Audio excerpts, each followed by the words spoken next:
नमस्कार साथियों, आज के वीडियो में हम एक और महत्वपूर्ण विषय पर चर्चा करने वाले हैं जो संबंध रखता है बाउंडेड लेबर से। जी हाँ, बाउंडेड लेबर जिसे हम लोग सभी बंधुआ श्रम के नाम से भी जानते हैं और बंधुआ बाल श्रम के नाम से भी जानते हैं। तो जो बंधुआ बाल श्रम है, क्या ये बाल श्रम से अलग है? क्या कोई अलग से पृथक प्रावधान है? क्या बाउंडेड लेबर के अंतर्गत मामला आ जाने के बाद हम एक बाल श्रम में जब बच्चों को रेस्क्यू करते हैं तो क्या क्या अलग से प्रावधान, व्यवस्थाएं, योजनाएं हमारे पास उपलब्ध होती हैं? आज के इस वीडियो में उस पर बात करेंगे। लेकिन सीधा मैं बाउंडेड लेबर एबोलिशन एक्ट पर जाऊं जो 1976 में हमारे अस्तित्व में आया, लेकिन उसके पहले छोटा सा कुछ बाउंडेड लेबर को लेकर एक परिभाषा को समझने की कोशिश करते हैं। देखिए, बाउंडेड लेबर जो शब्द है वो ऐसा नहीं है कि 1976 के बाद ही इंट्रोड्यूस हुआ।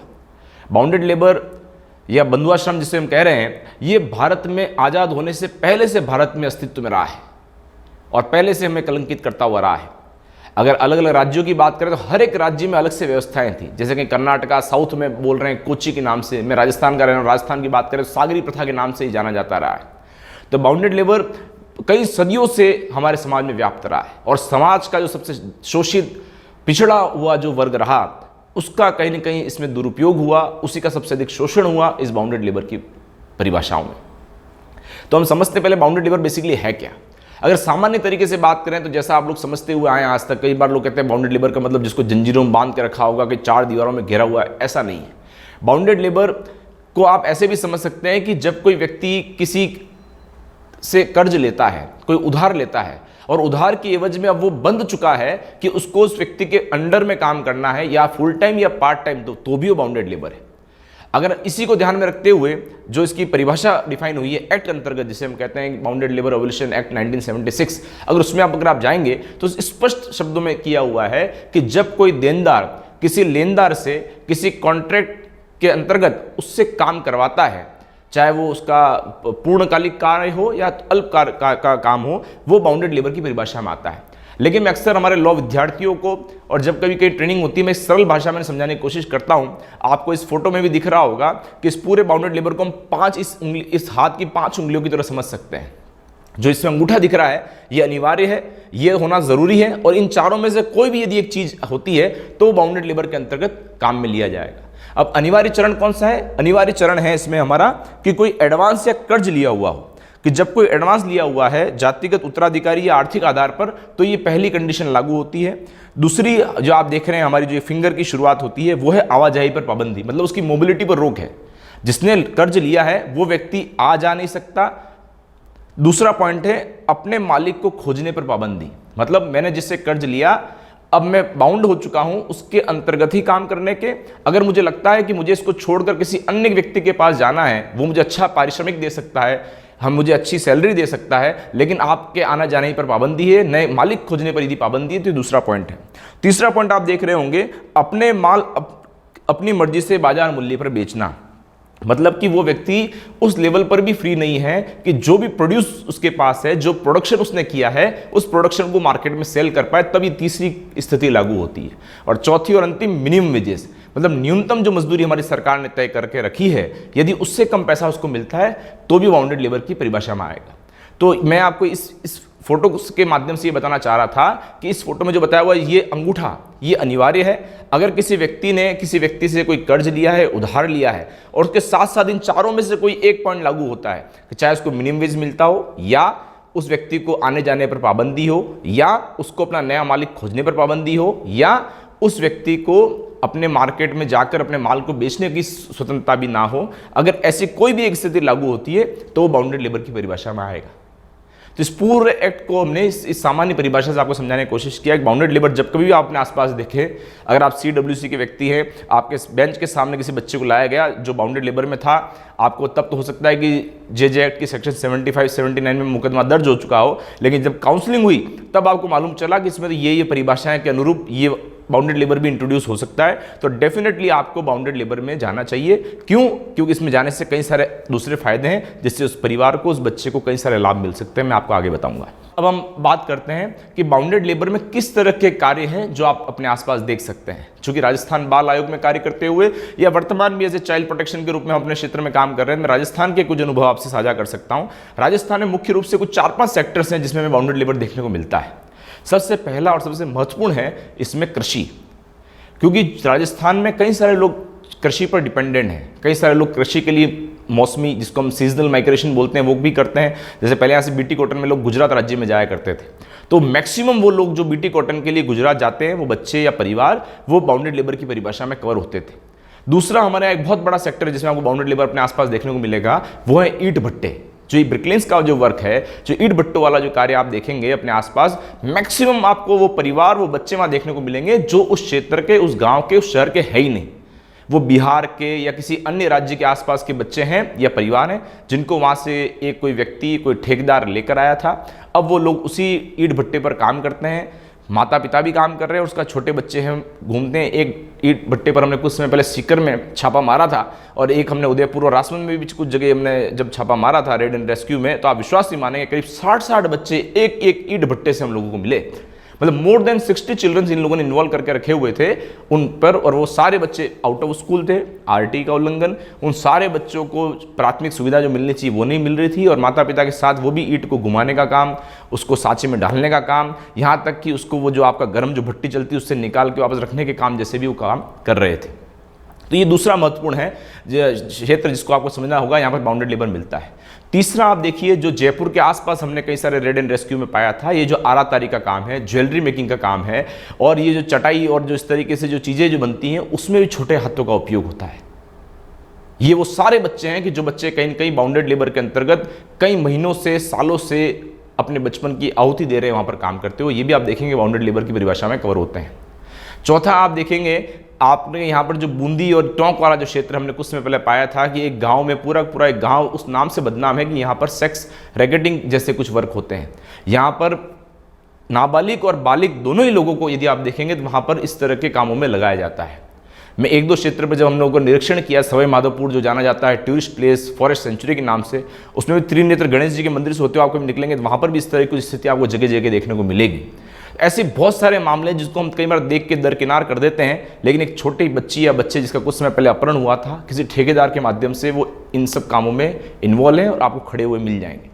तो ये सारे जो हैं कार्य काम, ये कहीं ना कहीं अपने यहाँ पर बाउंडेड लेबर की परिभाषा में आते हैं। अगर आप किसी अन्य राज्य के भी तो आप देखेंगे, चाहे वो पटाखा उद्योग हो, चाहे ज्वेलरी मेकिंग में जो दाना बनाने का काम होता है, वो मैक्सिमम बंगाल के और इधर के बच्चों को लाकर वहाँ से करवाया जाता है, क्योंकि ज्वेलरी मेकिंग के वर्क में इनको ऐसे लोग चाहिए होते हैं जो विश्वसनीय रूप से 24/7 इनके पास अवेलेबल रहें। जोखिम का काम है, पैसा इन्वॉल्व है, तो ये उन लोगों को बाहर जाने की आवाजाही पर पाबंदी रखते हैं। तो ये मुख्य वो सेक्टर्स हैं जिसमें आपको चाइल्ड लेबर, बाउंडेड लेबर में काम करता हुआ मिल जाएगा। इसके बाद हम लोग बात करने जा रहे हैं, जो मैंने शुरुआत में भी कहा था आपको, कि बाउंडेड लेबर को इंट्रोड्यूस करें क्यों, क्या फ़ायदा है बाउंडेड लेबर एक्ट को इंट्रोड्यूस करने से। तो देखिए, जब बच्चों के संदर्भ में काम करें, चाहे आप मानव तस्करी या एक परिवार की जो दुर्व्यापार हो रहा है उसके संदर्भ में बात करें, अगर बाउंडेड लेबर को आप इंट्रोड्यूस करवा पाते हैं और यदि आपको स्थिति वहाँ पर दिखती है, तो उस बच्चे को कई सारे आर्थिक और पुनर्वास करने में आप उसको लाभ दिलवा सकते हैं। उदाहरण के तौर पर बाउंडेड लेबर के मामलों में क्या होता है कि संबंधित जो बच्चे हैं, जिस भी पंचायत समिति से या जिस ब्लॉक एरिया से रेस्क्यू हुए हैं, वहाँ से इन बच्चों को बंधुआ मुक्ति प्रमाण पत्र जारी होता है, जिसको हम कहते हैं RC, रिलीज सर्टिफिकेट, जिसको हम बाउंडेड लेबर फ्री सर्टिफिकेट भी कह सकते हैं, RC कह सकते हैं, और अलग अलग नामों से इसको जानते हैं, लेकिन मुख्य रूप से इसको SDM जारी करता है, जो संबंधित पंचायत का होगा जहाँ से इन बच्चों को रेस्क्यू किया है। जब कभी भी बाउंडेड लेबर फ्री सर्टिफिकेट जारी होता है, तुरंत प्रभाव से उनको 3 फैसिलिटी मिलना शुरू हो जाती है। पहली, उनको अनिवार्य रूप से जिसको बाउंडेड लेबर फ्री सर्टिफिकेट जारी हुआ है उसको 30,000 तक का तुरंत आर्थिक मुआवजा सहायता के रूप में मिला जाएगा, ताकि वो पुनः अपने गृह राज्य में, गृह जिले में या वो जहाँ से संबंध रखता है वहाँ पर उसको पुनर्वासित होने में हेल्प मिल पाए। कई बार जैसे आप देखते होंगे, बिहार के, गुजरात के, महाराष्ट्र के, राज्य के किसी भी आसपास के राज्य के आपने बच्चे रेस्क्यू तो कर लिए, अब उसको वापस भेजना है और जाते वो काम करेगा कि सर्वाइव कैसे कर पाएगा, उसको इंस्टेंट हेल्प चाहिए। क्योंकि आपके जितने भी दूसरे एक्ट हैं, चाहे वो बाल श्रम अधिनियम हो, जुवेनाइल जस्टिस एक्ट और डिफरेंट एक्ट हैं, वो क्या बात करते हैं कि भाई सामने वाले के ऊपर केस चलेगा, पेशी होगी, सब कुछ होगा, और जब लास्ट में जब न्यायिक मुकदमा खत्म होगा और जजमेंट आता है, जो जजमेंट के साथ में ये घोषणा करते हैं जज साहब कि फलाने व्यक्ति को 1.5 लाख का मुआवजा पेनल्टी रखती है, इस बच्चे को 5 लाख 4 लाख का विक्टिम कंपनसेशन मिलता है, लेकिन तुरंत आर्थिक सहायता कौन देता है? तो बाउंडेड लेबर में ये प्रावधान है कि जैसे ही RC उसको जारी होगी संबंधित SDM के माध्यम से, उसको 30,000 तक की आर्थिक सहायता हम लोग तुरंत उपलब्ध करवा सकते हैं, नंबर 1। नंबर 2, 2,70,000 रुपये अतिरिक्त उस बच्चे को मिल सकते हैं जब वो बच्चा अपने गृह राज्य में या गृह पंचायत में जाकर वापस जाता है, तो 2,70,000 उसको पुनर्वास में आगे मिलते हैं। और तीसरा फायदा क्या है? तीसरा फायदा ये है कि उस बच्चे को, जैसे बीपीएल एपीएल आपकी कैटेगरी होती है, आपकी अंत्योदय जैसे राजस्थान में कैटेगरी होती है, उस तरीके से बाउंडेड लेबर फ्री वाला व्यक्ति भी एक कैटेगरी में आता है। तो जब कभी कोई इंदिरा आवास मिलेगा, उसके गांव में कोई विकास का काम होगा, नरेगा का मस्ट्रोल का बात होगा, चाहे कोई भी ऐसी बात जिससे एक परिवार को लाभ मिल सकता है, उसको प्राथमिकता मिलेगी जो बाउंडेड लेबर से कहीं ना कहीं मुक्त हुआ है। यहाँ तक कि आपका जिला रसद अधिकारी जब वो वहाँ पर जाएंगे अपने गृह राज्य में, उसको खाने पीने संबंधी कोई समस्या आ रही है, उसको एकदम जाते उसको घर में सेटल होने में कोई दिक्कत आ रही है, तो उसको खाद्यान्न की पूर्ति भी करवाने में सहयोग करते हैं। तो बाउंडेड लेबर को आपने यदि इंट्रोड्यूस कर दिया तो कई सारे आर्थिक और पुनर्वास में उसको कई सारे उसको सहयोग और राशि के रूप में, और वैसे भी इसको सरकार की तरफ से मिलना शुरू हो जाता है। तो इसलिए ये बहुत ज़रूरी है कि जब कभी भी आप बाउंडेड लेबर से संबंधित कोई मामला देखते हैं तो पहले उस परिभाषा में देखें जो मैंने शुरुआत में आपको बताई थी, और यदि उसके अकॉर्डिंग वो मामला आता है तो सिर्फ और सिर्फ CWC पुलिस तक, मानव तस्करी विरोधी यूनिट तक सीमित नहीं रहें। इन बच्चों को 24 घंटे के अंदर अंदर या तुरंत SDM के माध्यम से bounded labour free certificate issue करवाने की भी आप कोशिश करें। अब जाते जाते एक और महत्वपूर्ण बात इस एक्ट के संदर्भ में करना जरूर चाहूँगा, वो है इस एक्ट के संदर्भ में महत्वपूर्ण धाराएं कौन सी हैं, कि जो बाउंडेड लेबर के संदर्भ में भारत का जो एक्ट है जो 1976 में अस्तित्व में आया, उसकी क्या सभी धाराएं याद रखनी जरूरी है, कोई प्रमुख धाराएं रखें। तो मेरी रिकमेंडेशन है ये 6 धाराएं यदि आपको पता है तो इस एक्ट को आप बड़ी भांति से किसी को सहयोग दिलवा सकते हैं और किसी व्यक्ति को आप दंड दिलवा सकते हैं। और वो धाराएं कौन सी हैं आप स्क्रीन पर देख रहे होंगे। सबसे पहली है धारा 5, सेक्शन 5। सेक्शन 5 क्या कहता है कि समझौते प्रथा आदि शून्य होगा। मतलब इसका कहने का तात्पर्य यह है कि यदि किसी व्यक्ति ने किसी से कोई कर्ज लिया, उधार लिया और छोटा बड़ा कोई उनके बीच में समझौता हुआ है और उसके तहत उसको अपना जीवन खराब करना पड़ रहा है, उसके बच्चे को जीवन खराब करना पड़ रहा है और एक वो उस एग्रीमेंट के तहत वहीं पर काम करने को लाचार है, जब ये बात सामने आती है, अस्तित्व में आती है और ऐसी बात मालूम चलती है इनके बीच में कोई एग्रीमेंट था, तो वो एग्रीमेंट स्वतः ही शून्य मतलब निरस्त हो जाएगा। तो देखिए सेक्शन 5 कितनी जबरदस्त है। मतलब उस परिवार को आप विश्वास दिला सकते हो कि तुम्हें घबराने की जरूरत नहीं है, ये बाउंडेड लेबर की परिभाषा में आते हो, यदि बाउंडेड लेबर में हो तो ये एग्रीमेंट वैलिड नहीं होगा। दूसरी हमारी महत्वपूर्ण धारा आती है इसमें, धारा 6। धारा 6 क्या कहती है कि बंधुआ ऋण चुकाने का दायित्व तो समाप्त हो जाएगा।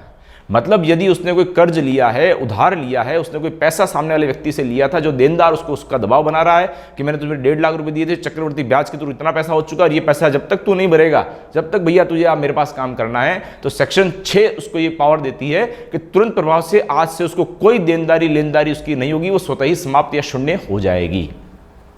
उसके बाद एक महत्वपूर्ण धारा आती है धारा 16, सेक्शन 16। सेक्शन 16 बात करता है कि बंधुआ मजदूरी कराने की सजा क्या है।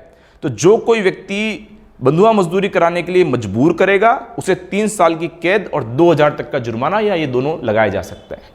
उसके बाद एक और महत्वपूर्ण सेक्शन आया हमारे सामने, वो है सेक्शन 17 धारा 17, जो बात करता है बंधुआ ऋण देने की सजा।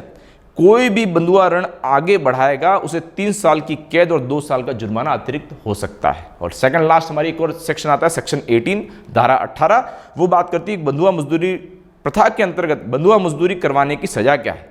यदि कोई बंधुआ मजदूरी प्रणाली में, इसमें 3 साल तक की सजा और 2000 का जुर्माना है। और सबसे लास्ट में आती है हमारी, लेकिन वो भी जरूरी है आपके लिए जानना, वो है सेक्शन 19 धारा 19, वो बात करती है बंधुआ मजदूरों की संपत्ति का स्वामित्व उसे वापस न करने पर। मतलब आपने किसी व्यक्ति की कोई प्रॉपर्टी पर या उसकी कोई ऐसी चीज़ है जिसको आपने उस पर स्वामित्व का उसका अधिकार उससे छीना था, उसको आपको वापस लौटाना होगा। यदि आप नहीं लौटाते हैं तो आपको अतिरिक्त 1 वर्ष की सजा और आर्थिक जुर्माना भरना पड़ सकता है। तो साथियों ये वो महत्वपूर्ण धाराएं थी, मैंने मुख्य रूप से आपको बताने की कोशिश करी। बाउंडेड लेबर थोड़ा सा ऐसा एक्ट है जिस पर बहुत ज़्यादा प्रशिक्षण आयोजित नहीं हो पाते हैं, तो मैंने संक्षिप्त में बाउंडेड लेबर की जानकारी आपको दी है। लेकिन फिर भी आपको लगता है कि पर्टिकुलर कोई सेक्शन, कोई जानकारी इसमें मिसिंग है जो आप और ज़्यादा जानना चाहते हैं, तो आप कमेंट बॉक्स में जरूर लिखें। आप अभी भी यदि हमारे चैनल पर नहीं जुड़े हुए हैं साथियों, तो आप यदि बच्चों के क्षेत्र में, समाज सेवा के क्षेत्र में काम करना चाहते हैं, रुचि रखते हैं, तो तुरंत इस चैनल को सब्सक्राइब करें ताकि हमारे इसी तरीके से जो वीडियो आ रहे हैं आपको आगे आने मिलते रहें। धन्यवाद। जय हिंद। वंदे मातरम।